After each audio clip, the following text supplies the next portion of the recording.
दोस्तों, कोरोना ने सबको हिला दिया है।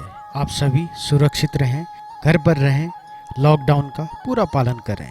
आपका जीवन अनमोल है और आगे भी याद रहे, चल रहा है मंथन पल पल, गर्भ में छुपा है आने वाला कल। निकलेगा अमृत या विष, जो भी हम सबको पीना होगा और नीलकंठ बनकर जीना होगा।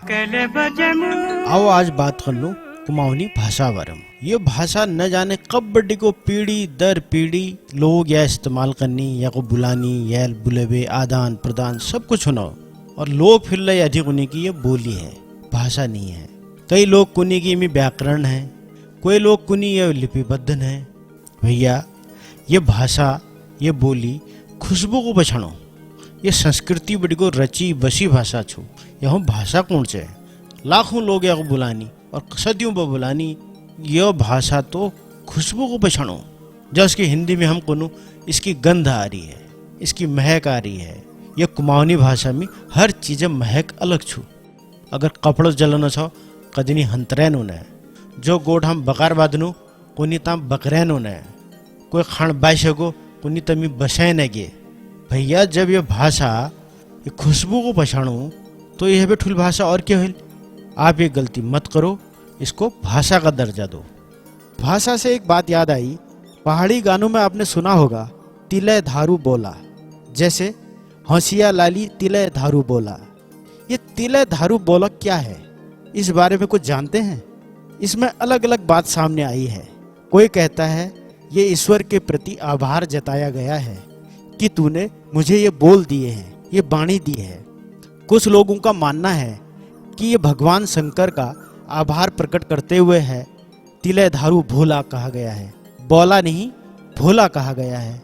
और कुछ लोग कहते हैं तिले धारू बोला पहाड़ की नारी के सम्मान में गाया जाता है, क्योंकि पहाड़ की सारी जिम्मेदारी, घर गृहस्थी की जिम्मेदारी पहाड़ी महिलाओं के कंधों पर ही रहती है।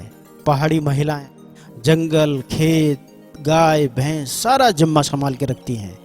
ये प्रशंसा उन्हीं के लिए गाई जाती है तिलो धारू बोला। बोला का मतलब शारीरिक श्रम से है। हमने भी बचपन में सुना था, जैसे खेत में आज बोली लगे हैं, गाजो काटने में बोली लगे हैं। बोला का अर्थ मुझे तो यही लगता है, शारीरिक श्रम से। और कुछ पुराने लोगों से सुना है कि कत्यूर वंश के वीर देव नाम के एक राजा हुआ करते थे, जिनके लिए हरथला, वर्तमान में कौसानी जिसे कहा जाता है, वहाँ के एक स्रोत से ठंडा जल लाया जाता था। कहा जाता है कि नौला आज भी कौसानी में स्थित है और वामदेव, ब्रह्मदेव नौले के नाम से जाना जाता है। और कहा जाता है कि उनके लिए दासों द्वारा पानी लाने के लिए कतारें लगी रहती थी। राजा गांव भ्रमण को डांडी में आता था, डांडी वालों के कंधों को छेद कर उसमें लोहे का एक कड़ा डालकर उसमें डांडी के डंडों को फंसाया जाता था। इसके शासन काल में बहुत अत्याचार होते थे। राजा अपनी सगी मामी तिलोत्मा से शादी करना चाहता था, लेकिन तिलोत्मा इसके लिए राजी नहीं थी। उसने राजा को इनकार कर दिया। इस बात से क्रोधित होकर राजा ने प्रजा को प्रताड़ित करना शुरू कर दिया। प्रजा के कष्ट को देखकर तिलोत्मा ने राजा से शादी कर ली, ताकि प्रजा उसके अत्याचार से मुक्त हो सके। तिलोत्मा द्वारा अपनी प्रजा के कल के लिए दिए गए बलिदान की प्रशंसा में ये मुखड़ा गाया जाता है। तिले धारू बोला।